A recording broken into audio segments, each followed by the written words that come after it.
what are some of the misconceptions of the U.S. Census?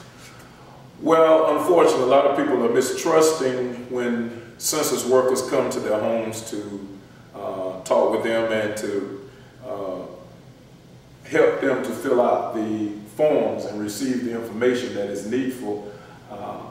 A lot of times they're not trusting because they're afraid that that information might be shared with other government agencies or departments, and so therefore people tend not to be trusting because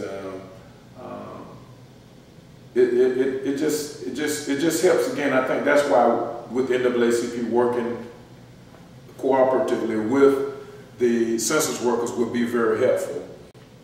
The count done for the census. Okay, it's for all United States citizens. That's who it's for. The numbers are counted. I mean, of course, they go to homes, they go to nursing facilities, convalescent facilities, they go to correctional institutions. I mean, so it's for everybody. So people need to know that even if a person is incarcerated, that they still will be counted because they have a record or because they are incarcerated. That does not mean that they will not be counted. They will be counted.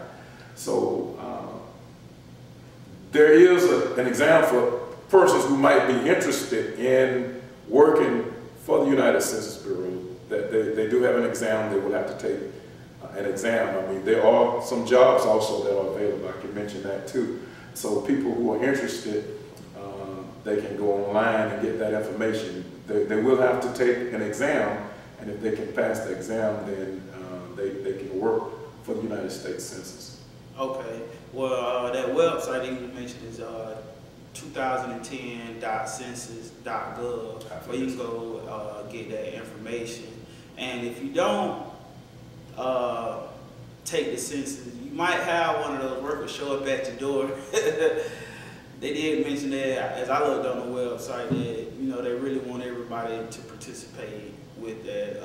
Can you tell us a little bit about how many questions are dealing with the census? Okay, it's a very simple process. They have tried to shorten the form. I mean, there are not as many questions as it used to be. There are only 10 questions that each person will have to answer.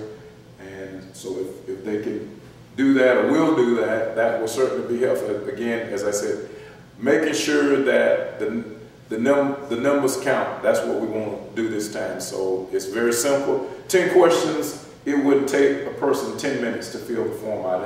It wouldn't take a lot of your time. So we hope that people will understand how important it is and that they will not be resistant, that when the census person comes to their home or shows up at the business or wherever they are, that they would take the time to share the information that is needful.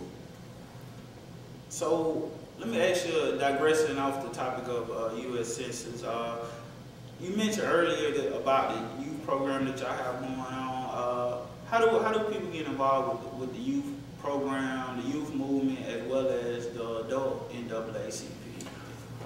Well, all they need to do is contact us. We will be happy to have them to participate. And as I said earlier in the broadcast, the NAACP started with people from different races, faiths, and nationalities. So it's a diverse group. It started as a diverse group. It started as a diverse organization. So we want it to be that way now. So it's not just for African Americans, and we hope people understand that. So it's open to everybody, the adults and the youth. So all they need to do is contact us. Our phone number is 763-5381. We're in the process of getting our website up, but in the meantime, they can contact us at that number, 763-5381. We would be happy to have them to participate and be a part of what we're doing. Okay. Right. Because I wanted to jump into a question with spirituality, talking with how important do y'all consider spirituality as far as like correlation between spirituality and the direct relationship with NAACP organization? Is there or not? Well, our state president says, and of course she's a Christian like I am, and like I told you, started with people from different faiths, but she says that the NAACP is the fighting arm of the church. Yeah, we can talk about that because, see, what has happened with us as African Americans, we've lost our what's the word?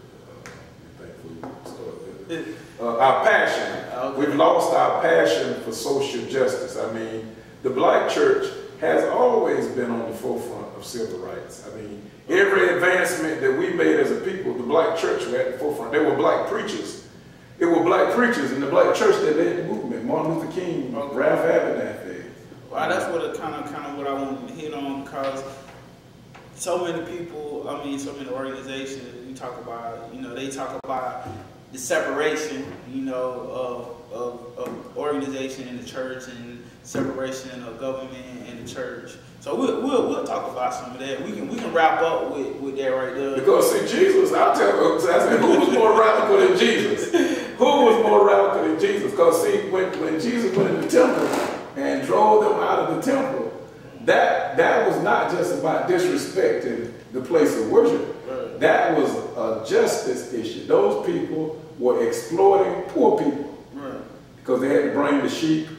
Well, they had to get, you know, with the animals for the site, they had to have them approved, and if the animal had a blemish, they couldn't accept it. They couldn't accept it. So what they did, they went up there, they said, oh, this is not good enough. No problem, we got one right here for you. And they were charging the people, they were robbing them blind. That's what they were doing. And Jesus, he had went to the temple time and time again and saw it. And that day, his cup ran over and he was tired.